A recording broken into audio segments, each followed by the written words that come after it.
Meus amados irmãos, eu quero nessa oportunidade saudá-los a todos com a paz do Senhor. Quero ser grato a Deus por mais uma oportunidade que o Senhor tem nos dado de estar aqui, mais uma vez nesse sábado à tarde, até o privilégio de falarmos a palavra de Deus, de trazer o ensino em mais uma escola bíblica dominical, em mais uma aula, a qual nós vamos deixar disponibilizada aqui com os irmãos, na nossa escola bíblica. E nessa noite nós vamos estar falando um pouco sobre o despertamento que Deus trouxe ao seu povo após o cativeiro babilônico, A aula de hoje, a aula de número 3, que tem por tema o despertamento renova o altar. Então vamos orar e vamos agradecer a Deus. Maravilhoso Deus, soberano e eterno Pai, nós queremos nessa tarde te louvar, te agradecer pelo privilégio, Senhor, de estar aqui na tua casa, na tua presença, dessa feita, meu Senhor, para estarmos aprendendo um pouco mais da tua palavra. Te peço uma bênção especial sobre cada aluno da EBD, Senhor, sobre os professores, a superintendência, que estão, Pai, nos apoiando nesse trabalho, os alunos que têm visto as aulas, que têm aprendido um pouco mais de Ti. Que o Senhor estenda as tuas mãos, que o Senhor abra as suas mentes, que o Senhor venha aguçar seus ouvidos, venha abrir seus corações para receber o ensino da Tua palavra. Venha ser conosco, pois assim nós te pedimos e por fé nós te agradecemos, em o nome do Senhor Jesus. Amém. Meus irmãos, vamos mais em uma aula da nossa escola bíblica dominical, Hoje a lição que nós vamos estar falando aqui é a lição de número 3, que vai trazer por tema o despertamento renova o altar. Os irmãos que têm acompanhado as aulas da escola bíblica, os irmãos têm visto, que Deus tem falado de um período em que o povo de Israel ficaram cativos na Babilônia, o período em que esse povo ele foi libertado do cativeiro pelo rei Ciro, que era o rei Medo-Persa da sua época. Basicamente no ano 538 a.C., foi a data em que Ciro libertou os hebreus do cativeiro babilônico, E os irmãos têm visto as aulas, a gente está dando continuidade às aulas, e a aula de hoje, ela vai falar sobre o despertamento, A última aula passada falou sobre a restauração nacional, que foi a restauração da nação na sua terra novamente, e também falou da restauração espiritual, que agora o povo hebreu ia passar, necessitava de passar, para que eles voltassem de novo às suas origens. Mas hoje o tema da aula vai falar sobre o despertamento, que foi algo necessário que acontecesse com aquele povo. Então a leitura bíblica em classe se encontra no livro de Esdras, capítulo de número 3, versículo 2 ao versículo 5, e também se encontra no livro de Êxodo, capítulo 10, capítulo 2, versículo 2 ao 5, e também o versículo 10 até o versículo 13, na realidade. Essa é a leitura, e eu queria que os irmãos aí na sua casa, que estão acompanhando a aula, pudessem abrir as suas Bíblias no texto do livro de Êxodo, capítulo 3, versículo 2 ao versículo 5, e do versículo 10 do mesmo capítulo até o versículo de número 13, Então nós vamos estar fazendo a leitura desse texto para a honra e a glória do Senhor Jesus, Na nossa aula de hoje, que vai falar sobre essa temática da qual nós estamos aqui a ministrar com nossos irmãos. Glória a Deus. Então, meus irmãos, vamos para a nossa aula, vamos para a leitura do textual, na leitura bíblica em classe, que vai falar sobre o tema, é onde está inserido a história que se passou e o texto base a qual nós vamos usar. E diz assim, Êxodo capítulo 3, versículo 2 ao versículo 5. E levantou-se Josué, filho de Josadaque, e seus irmãos, os sacerdotes, e Zorobabel, filho de Saltiel, e os seus irmãos, e edificaram o altar do Deus de Israel, para oferecerem sobre ele holocausto, como está escrito na lei de Moisés, o homem de Deus. e firmaram o altar sobre as suas bases, porque o terror estava sobre eles, por causa dos povos da terra. E ofereceram sobre eles holocausto ao Senhor, holocausto de manhã e de tarde. E celebraram a festa do tabernáculo, como está escrito, e ofereceram holocausto de dia e dia, por ordem, conforme o rito, cada coisa no seu dia.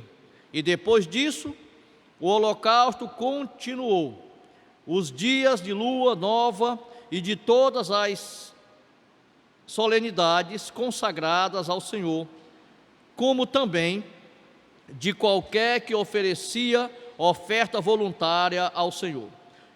Quando, pois, os edificadores lançaram os alicerces do templo do Senhor, então apresentaram-se os sacerdotes já parametrados com as trombetas, e os levitas, filhos de Asaf, com o saltério, para louvarem ao Senhor, conforme a instrução de Davi, rei de Israel.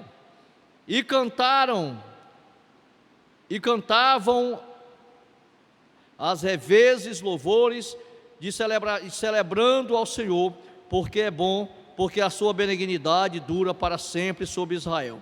E todo o povo jubilou com grande júbilo, quando louvou o Senhor pela fundação da casa do Senhor. Porém, muitos dos sacerdotes e levitas e chefes dos pais, já velhos, que viram a primeira casa sobre o seu fundamento, vendo perante os seus olhos esta casa, choraram em alta voz, mas muitos levantaram as vozes com júbilo e com alegria, de maneira que não discernia o povo as vozes de alegria das vozes do choro do povo, porque o povo jubilava com tão grande júbilo que as vozes se ouviam de muito longe. Amém, meus irmãos?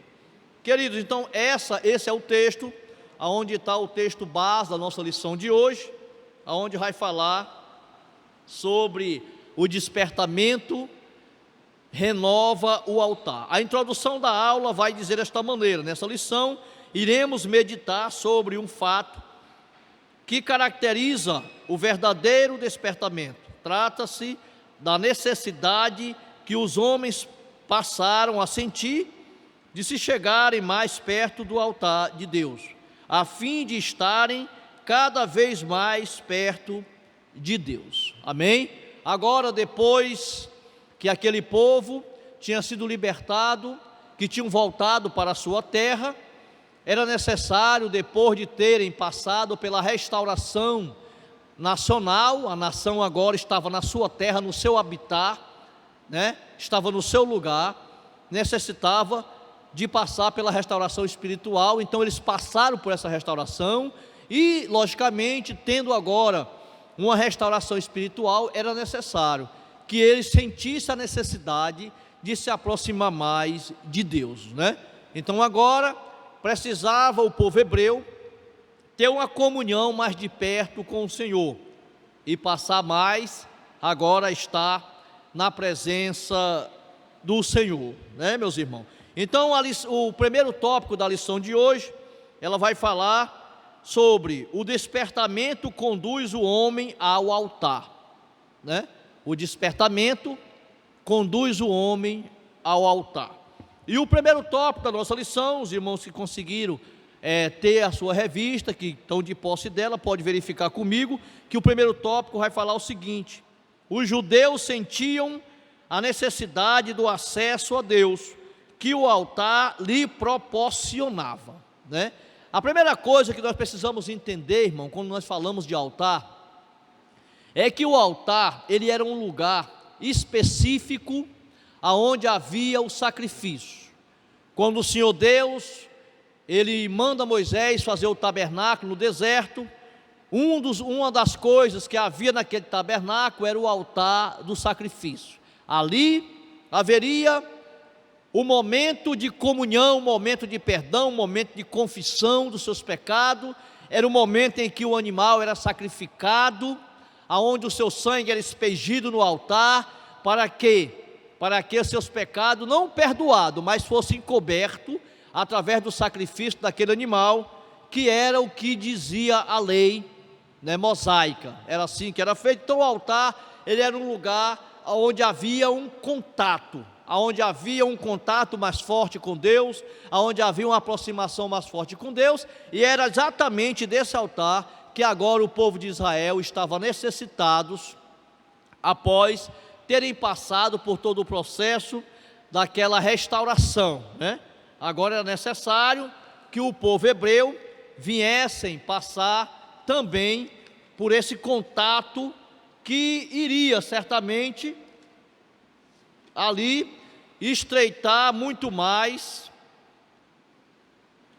a sua comunhão com o Senhor, né? A sua comunhão com o Senhor. Então, meus amados irmãos, o primeiro tópico vai falar exatamente sobre isso. Vai falar sobre o altar, né?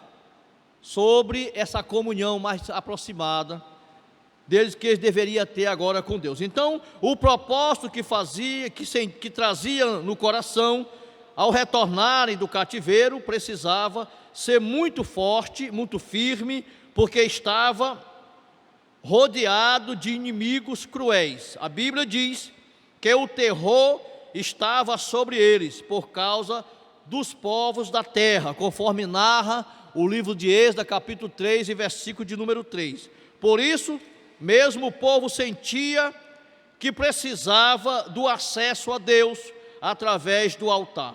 Esse será o holocausto contínuo perante o Senhor, onde vos encontrarei para falar contigo ali, conforme narra o livro do Êxodo, capítulo 29, versículo de número 43. Então, Deus, ele já tinha falado que o altar era o lugar onde Deus iria falar, era um lugar onde haveria um contato, né? Lembrando que esse altar do sacrifício, ele, logicamente, mais da frente, ele ia simbolizar não apenas o altar do sacrifício de um animal, o altar onde passaria o pecado de um ser humano para um animal, para que esse animal pagasse por aquele pecado, como estava escrito, o salário do pecado é a morte, dizia Paulo. Então é necessário que pagasse com a sua própria vida, né? Mas no futuro, esse altar iria se tornar espiritual, ou seja, agora o altar não é mais aquele local, o altar agora é a nossa própria vida diante de Deus. Nós que somos o altar espiritual, né? Aonde temos o contato espiritual com Deus, né, meus amados irmãos? Então, havia agora a necessidade desse contato ali no altar. Então, os judeus agora, eles almejavam esta bênção através do altar. Eles almejavam isso, esse contato, essa bênção através do altar de Deus, que lá na Babilônia eles não tinham condição de ter. Lá eles estavam totalmente isolados dos seus cultos, porque eles não poderiam adorar o Deus de Israel lá no território babilônico. Lá havia seus próprios deuses, a qual os babilônicos adoravam, e que o povo de Israel não tinha internalizado essa cultura, apesar de ter aprendido muita cultura babilônica, mas eles não internalizaram para si esses deuses pagãos, né? Então o tópico 2 vai falar, todo o despertamento genuíno começa com a restauração do altar. Meus irmãos, o despertamento é como se fosse um estalo que agora deu para que as pessoas caíssem em si. É isso que faz um despertamento. E os judeus, eles caíram em si, que eles precisavam ter mais contato com Deus, né? Mais contato com o Senhor. Então, não tem como haver um despertamento verdadeiro, haver um contato verdadeiro com o altar em ruínas. E o altar dele estava em ruínas. Precisava haver uma restauração do altar. Este despertamento, ele ia incentivar, né? Ele ia direcionar aquele povo a ter uma restauração no seu altar. Então nós temos exemplo na Bíblia, tipo o exemplo de Elias, né? Se nós formos usar aqui no segundo tópico, vai falar sobre o exemplo de Elias. Temos na Bíblia vários exemplos disto. Vejamos, no tempo do profeta Elias, nos dias do rei Acabe, vê, por exemplo, o livro de 1 Reis, capítulo de número 18, versículo 16 ao 40, vai narrar essa passagem do confronto, né, com os profetas de Baal. Elias é levantado por Deus para confrontar a idolatria que havia em Israel por conta da gestão de Acabe, que era rei de Israel na época, mas na realidade muito mais direcionado o comando daquele governo a Jezabel, sua mulher, que adorava a Deus pagão e que queria estava inserindo a cultura pagã no meio da adoração do povo de Israel. Jezabel, ela adorava a Baal e adorava a deusa Aserá, que era a deusa do poste ídolo, como ela era conhecida. Então os profetas, eles comiam na mesa do rei, na mesa de Acabe, para que eles pudessem profetizar coisas agradáveis ao rei, e ele viesse achar que estava na direção de Deus, porque os profetas estavam sendo usados para direcionar. Então Elias é levantado ali para combater a idolatria, porque na época de Elias, aquele povo, eles consideravam Baal como o deus da fertilidade. Para eles, era Baal que fazia chover. A chuva só caía porque Baal e a deusa Será era quem fazia chover em Israel. Então Elias, ele se levanta para confrontar aquela idolatria que estava terrível em Israel. E nós vamos ver no capítulo 17 do livro de 1 Reis, que Elias levanta a voz em oração, e Elias faz uma voz e diz: olha, conforme a minha palavra, não vai chover em Israel até que eu volte a orar. Mas por que foi que Elias, ele veio falar justamente da chuva? Justamente ele vai orar para dizer que não chove, para provar que Baal não era Deus da fertilidade, da chuva, coisa nenhuma, que não era ele que fazia chover. A prova agora ia acontecer, porque Deus ia fechar os céus e não ia mais chover em Israel. Se Baal fosse o Deus da chuva, ele faria chover, independente da oração de Elias ou não. Então Elias se levanta para combater a idolatria lá em Israel. Os irmãos que conhecem o texto devem lembrar que no capítulo de número 18 do livro de 1 Reis, Elias, ele confronta os deuses, os profetas de Baal, através do rei Acabe, manda que ele mande o povo subir ao Carmelo, porque lá em cima Elias ia provar quem era o verdadeiro Deus, quem era que comandava, quem era que tinha o domínio. E assim foi, os irmãos sabem lá do texto, que no capítulo 18 do livro de 1 Reis, basicamente no versículo 30, a primeira coisa que Elias faz para ter a atenção de Deus, para ver o agir de Deus, foi restaurar o altar. Por quê? Porque em altar quebrado Deus não opera. Era necessário que restaurasse o altar. E a Bíblia diz que Elias, na hora de oferecer o sacrifício daquele bezerro cevado, depois que os Baalins, digamos assim, que eram os seguidores de Baal, que era como eles eram chamados, eles já tinham feito o sacrifício desde de manhã até meio-dia, se cortando todo, orando, falando lá o ritual deles, e nada aconteceu. Então Elias, ele pegou, diz a Bíblia, que pegou 7 pedras, ou 12 pedras, melhor dizendo, que representava as 12 tribos de Israel, e Elias reconstruiu o altar.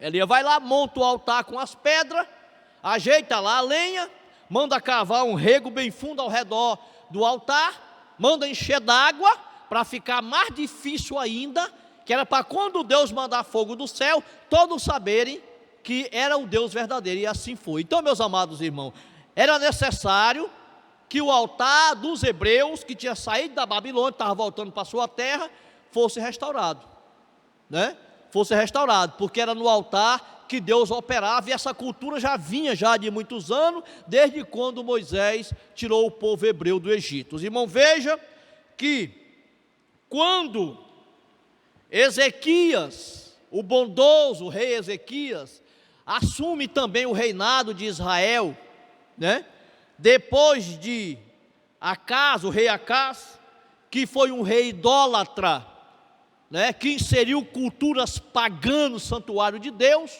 Quando Ezequias assume, foi necessário também que Ezequias restaurasse o altar, que Ezequias purificasse o santuário, para que Deus voltasse a falar, para que Deus voltasse a operar como fazia antes, né? Então, meus amados irmãos, era necessário isso. Então, a parte B, aqui nós falamos da parte A, quando fala do tempo do profeta Elias, que enfrentou a idolatria em Israel. Também na parte B vai falar disso. Quando o piedoso rei Ezequias assumiu o trono de Judá, já no primeiro ano do seu reinado, ele abriu as portas da casa do Senhor e as separou. Diz, segundo as Crônicas, capítulo de número 29, versículo número 3. E mandou purificar o templo, tirar fora toda a imundícia, purificar o altar do holocausto, que havia sido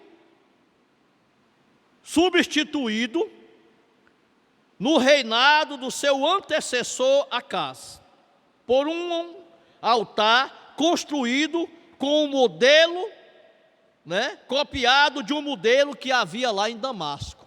Eu lembro aos irmãos que Damasco era uma cidade que ficava no território da Síria, ou seja, era uma cidade pagã, não era uma cidade do território de Israel, não era uma cidade da Mesopotâmia, enfim, era um território pagão. Então, Acas, ele pega, faz um modelo do altar, coloca na casa de Deus de um modelo pagão que ele viu lá na Síria. E isso não agradou a Deus, e Deus, não falou mais. Deus não se manifestou mais. Então, quando Ezequias assume o comando do povo, assume o reinado, a primeira coisa que Ezequias faz, vamos purificar o altar. Eu quero chamar a atenção dos irmãos nessa tarde para esse assunto tão importante no meio do povo cristão. É necessário que o teu altar, meu irmão, é necessário que o meu altar esteja purificado. No altar do Senhor só se faz sacrifício ao Senhor. Glórias a Deus, né? Só se faz sacrifício ao Senhor. Então essa aqui vai fazer parte, é a parte do primeiro tópico, né? Aonde está falando sobre a restauração, sobre o despertamento, que faz renovação no altar. O altar precisava ser restaurado, o altar precisava ser renovado, né? Então o texto continua dizendo que quando o altar ele foi renovado, restaurado, então quando os judeus voltaram do cativeiro e construíram o altar sobre as suas antigas bases, do modo como manda a lei, conforme está escrito no livro de Êxodo, capítulo 3, versículo 3, né, e sacrificaram o holocausto ao Senhor, a alegria foi grande entre os judeus, pois poderiam de novo santificar e sacrificar a Deus e celebrar festa dos tabernáculos. O culto a Deus havia recomeçado, aleluia. O verdadeiro culto ao Senhor estava recomeçado, e os judeus estavam alegres, porque o altar tinha sido restaurado, renovado, e agora o povo estava jubiloso, né? Mas o segundo ponto vai falar de algo, que agora esse altar físico ali, no templo, através do sacrifício de Cristo, ele se torna um altar espiritual, né? Por quê? Porque todo o sacrifício que era feito naquela época, no altar do holocausto, ele era um tipo, era uma tipificação do sacrifício de Cristo, né, conforme narra os Hebreus no capítulo 10, a carta aos Hebreus no capítulo 10 vai falar desse sacrifício único que o Senhor fez, então apontava para esse sacrifício, e Cristo, agora, na nova aliança, fazendo o sacrifício vicário na cruz, como diz aqui o segundo tópico, ou o segundo ponto, onde vai falar, no tempo do Antigo Testamento, o altar era ponto central do culto a Deus. No tempo do Novo Testamento, o sacrifício de Jesus no Gólgota é o grande acontecimento para o qual o altar apontava profeticamente. Aqueles altares, desde o sacrifício lá no deserto, no tabernáculo, através do sacerdote Arão, no tempo de Moisés, e todo ele apontava e tipificava esse sacrifício de Cristo que agora haveria de ser. Então, na nova aliança, quando Jesus vem e faz o sacrifício, agora o ponto central da comunhão do homem com Deus não é mais o altar dentro do tabernáculo, agora é o sacrifício de Cristo na cruz do Calvário. Ou seja, aquela tipificação, ela sai de cena e agora dá lugar, aleluia, o sacrifício de Cristo apontando, aleluia, agora para a nova aliança, né? A nova aliança feita por Deus através do sacrifício vicário de Cristo. E o apóstolo Paulo, ele falando sobre isso, né? Diz dessa maneira, Paulo escreveu à igreja em Coríntios: primeiramente, vos entreguei o que também recebi, que Cristo morreu por nossos pecados, segundo as Escrituras, conforme narra Paulo na primeira carta aos Coríntios, capítulo de número 15, versículo de número 3. Ou seja, agora, meus amados irmãos, a comunhão com Deus, ela não vem mais através do sacrifício de um animal no altar. Não. Ela vem através do meu próprio corpo. Lembra lá de Romanos capítulo 12, versículo de número 1? Rogo-vos pela compaixão de Deus, que apresentei o vosso corpo como sacrifício vivo, santo e agradável a Deus, que é o nosso culto racional. Agora, essa comunhão, ela vem como ponto base, o sacrifício do Senhor Jesus na cruz do Calvário, para com todos nós, né? Então, Paulo escreve desta maneira: porque nada me propus saber entre vós, senão a Jesus Cristo e esse crucificado. 1 Coríntios capítulo 2, versículo 2.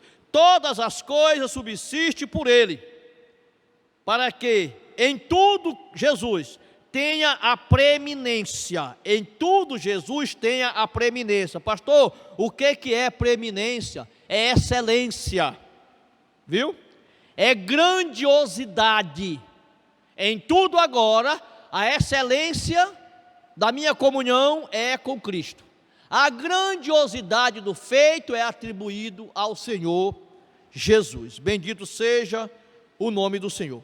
Então, meus irmãos, toda a trindade, ela estava manifestada ali na cruz, através do sacrifício de Cristo, para que eu também pudesse ter comunhão, assim como os hebreus haveriam de ter comunhão na volta para a sua terra, por ter seu altar restaurado.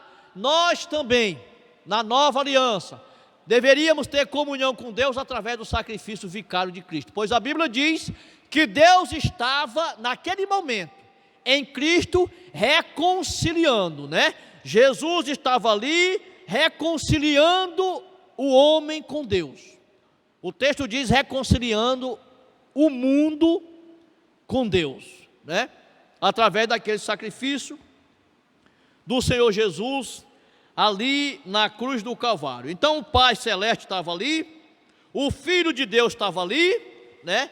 Representando ali a Trindade, estava o Filho de Deus, o Espírito Santo também estava ali, naquele ato ali, né? Fortalecendo o Senhor, né? Porque Jesus, ele foi à cruz fortalecido pelo Espírito Santo. Ele foi à cruz, só venceu todo aquele processo, porque a Trindade estava ali, porque o Pai estava ali, porque o Espírito Santo estava ali com ele. A Bíblia diz que por um momento, Jesus sente falta do Pai, devido ao acúmulo de tanto pecado, que nós transmitimos para ele. A Bíblia diz que, quando ele sente falta do Pai, ele diz: Deus meu, por que me desamparaste, né? Eli, Eli, lama sabachthani, Deus meu, por que me desamparaste? Porque ele sentiu naquele momento a ausência de Deus por conta de tanto pecado que estava sobre o corpo dele. E o profeta Isaías diz no capítulo 53 que Deus fez o corpo de Cristo enfermar. O corpo de Cristo ficou enfermo por conta do nosso pecado, né? Então estava ali a Trindade, estava o Espírito Santo estava revelando, passou a revelar, estava explicando, né? Ali agora o que ia acontecer, havia ali uma atuação, né?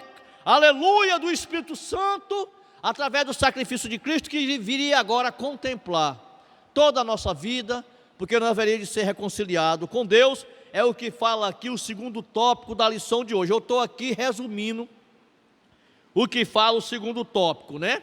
Da lição de hoje. Estava o Espírito Santo a penetrar, né? Porque ele penetra todas as coisas. A Bíblia diz que ele faz com que a palavra chegue até a divisão da alma. Não há limite que o Espírito Santo não consiga penetrar, meus irmãos, né? Não há limite que ele não consiga penetrar. Então, meus amados e queridos irmãos, o último tópico da nossa aula de hoje vai falar sobre os movimentos que nós encontramos e vemos por aí muitas vezes, que não são movimentos genuínos, né? Na realidade, são movimentos que são falsificados, né? É o que vai falar o terceiro tópico. A gente ter cuidado com as imitações, porque nem todo despertamento é genuíno, né? E traz um efeito genuíno. Tem pessoas que fazem, dá a impressão de que houve um grande despertamento, um grande avivamento, mas na realidade é o que nós usamos muitas vezes no nosso provérbio popular, dizer que é muita fumaça e pouco fogo, né? Então o terceiro tópico vai dizer, cuidado com as imitações, viu, meus irmãos? Cuidado. Alguns dizem que nem todos os despertamentos de hoje têm as características, né, que são mencionadas nessa lição que estamos falando agora. Concordamos plenamente. Já no templo do apóstolo havia movimentos que realmente tinha alguma aparência de sabedoria, em devoção voluntária, humilde e em disciplina do corpo, mas não são de valor algum, senão para a satisfação da carne. Paulo fala isso lá na carta aos Colossenses, capítulo de número 2, versículo 23. E como acontece também nos dias de hoje, meus irmãos, naquele tempo de Paulo, já ouviu o que nós chamamos na Bíblia de movimento estranho, né? Movimento estranho, que não era promovido pelo Espírito Santo, mas muitas vezes até para elevar o ego, né? E vai falar do que acontece nos dias de hoje, que é uma grande realidade, meus irmãos. É uma grande realidade. Também em nossos dias aparecem movimentos que são imitações baratas do verdadeiro despertamento. Muitos desses movimentos empregam técnicas avançadas de dominações psicológicas. Esses avivalistas ou especialistas sabem com suas técnicas dominar o auditório, viu, irmão? Com técnicas, nem tudo é porque o Espírito está operando, são técnicas, por incrível que pareça. Hoje existe escola que ensina a pregadores até técnicas de pregação, técnicas, o momento certo de pedir para você bater palma, o momento certo de dizer algo comovente que vai fazer você chorar. Então são técnicas que são aprendidas, nem tudo que é dito é inspirado pelo Espírito Santo. Eu não estou aqui dizendo aos irmãos que o Espírito Santo não usa, mas na realidade, existem muitas técnicas de oratória, se sabe ali o quanto pode falar e o ponto exato em que tem que parar de falar para fazer um movimento corporal. E isso acontece muito nos dias de hoje. Acontece muito e tem levado muitas pessoas a acreditar que realmente naquele lugar é Deus que está acontecendo. Mas eu digo uma coisa aos irmãos nessa noite: aonde Deus está, tem milagre. Aonde Deus está, o Espírito Santo atua, verdadeiramente. Pode se enganar o ser humano, mas a Deus ninguém engana. Não tem como enganar. Então existem essas técnicas, viu? Se você não sabe, então fique aí sabendo, né? Que tem como fazer, né, o público rir, Esse público aqui é o porco da igreja. Rir, chorar, jubilar, viu?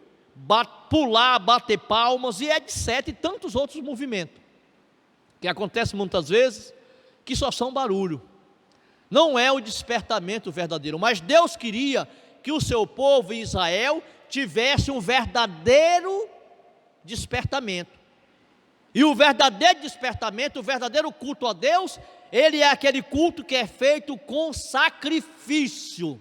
Sacrifício de louvor, sacrifício de adoração, sacrifício de jejum, de consagração e sacrifício de adoração. Esse era o verdadeiro culto, e era isso que Deus queria que o povo hebreu voltasse a fazer, né? Voltasse a fazer. Quando há sacrifício, o Senhor se agrada. Jesus falou que quem quisesse seguir a Ele, negasse a si mesmo. Interessante que a primeira coisa que Jesus pede para os seus seguidores é um sacrifício de negação, de abnegação, de negar-se a si mesmo. Então acontece isso no dia que a gente está vivendo. Em uma de nossas igrejas, diz o texto aqui da lição, sentiu-se obrigada a orientar os irmãos acerca de um movimento que faz de suas reuniões show. Você já passou por isso? Você já foi um culto que não foi um culto?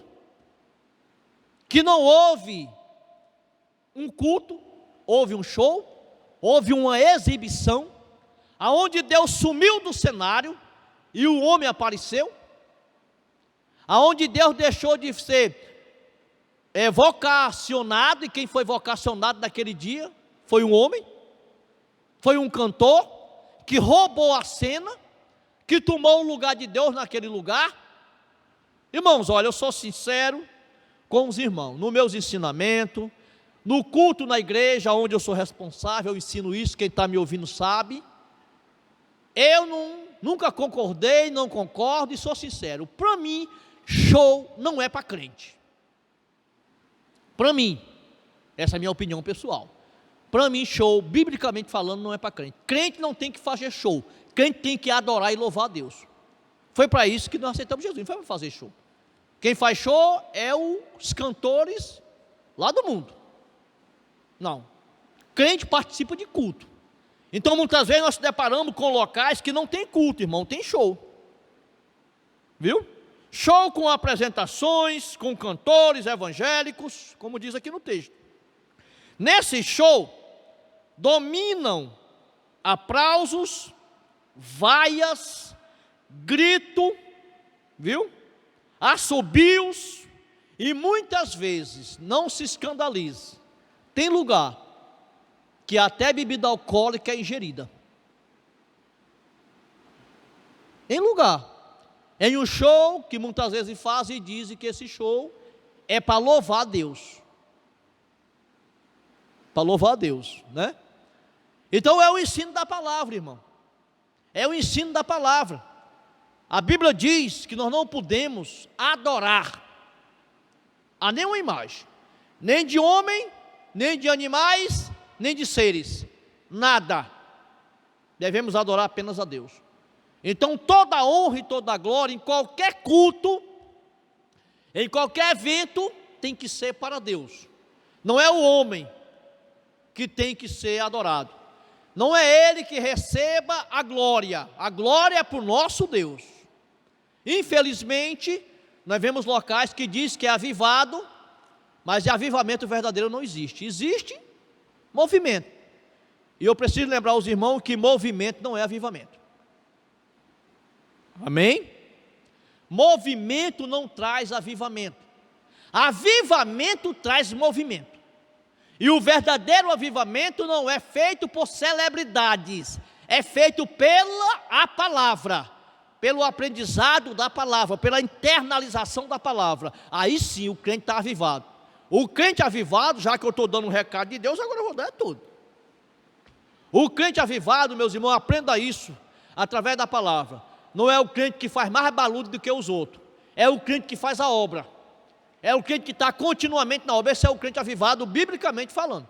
Não é aquele que numa semana pentecostal, ele pula 2 metros de altura e no outro dia não tem coragem de visitar quem está passando necessidade.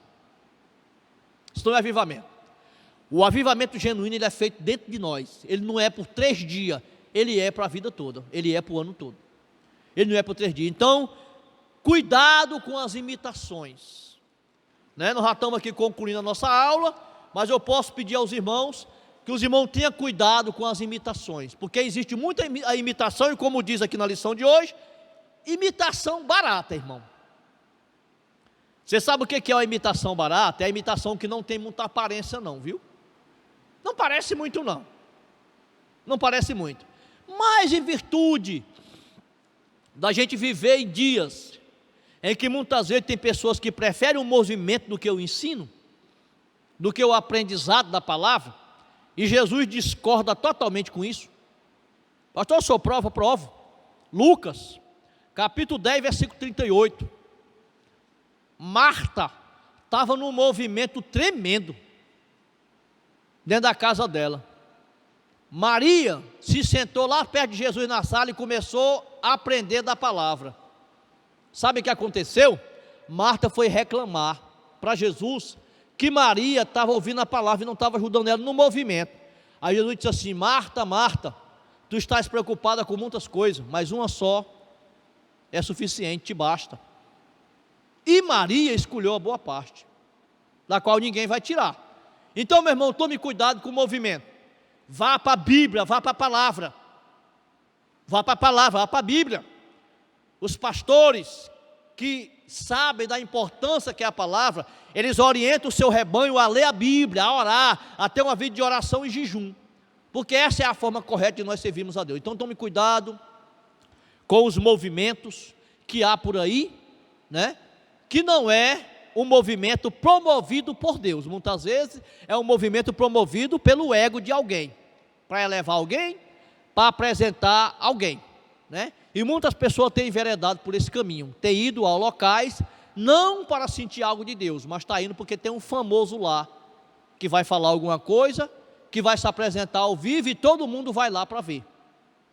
É por isso que eu sou sincero com os irmãos, basicamente eu, irmão Júlio, evangelista Júlio dos Santos, quem está dizendo é eu, estou me apresentando para que você possa saber. Eu não concordo que o crente faça show, eu concordo que ele faça culto, e lá pode ter até 50 louvor, desde que seja um culto, e não seja um show, com jogo de luz, com tudo, como faz aí o povo mundano, faz no mundo. Eu não concordo com isso, não ensino, não incentivo, e não apareço. Se tem uma coisa que você, meu irmão, nunca vai ver esse servo de Deus, é num local desse. Eu não vou porque a Bíblia não me ensina isso, então eu vou por aquilo que a Bíblia ensina. Então que Deus em Cristo vos abençoe, né? Estamos finalizando mais uma lição de número 3, onde falamos um pouco sobre o altar, né? O que era o altar, o lugar do sacrifício. Um lugar era um pouco mais elevado, o altar era um pouquinho mais elevado, tinha uma rampazinha que subia, né? Tinha lá um local onde o animal era sacrificado, e também aonde havia aquele momento ali, ministrado pelo sacerdote, da comunhão do homem com Deus, através da purificação, digamos assim, do seu pecado, através do sacrifício de um animal, né? E trouxemos aqui, que agora, esse altar, ele não é mais o centro da comunhão do homem com Deus, o centro agora é Jesus, é o sacrifício de Cristo, é que agora faz com que a gente tenha essa comunhão, não precisa mais ir lá com um animal para sacrificar. Jesus fez o sacrifício único por todos nós, e agora o altar é o nosso corpo, é nós que somos o altar. Faça do teu corpo um altar a Deus.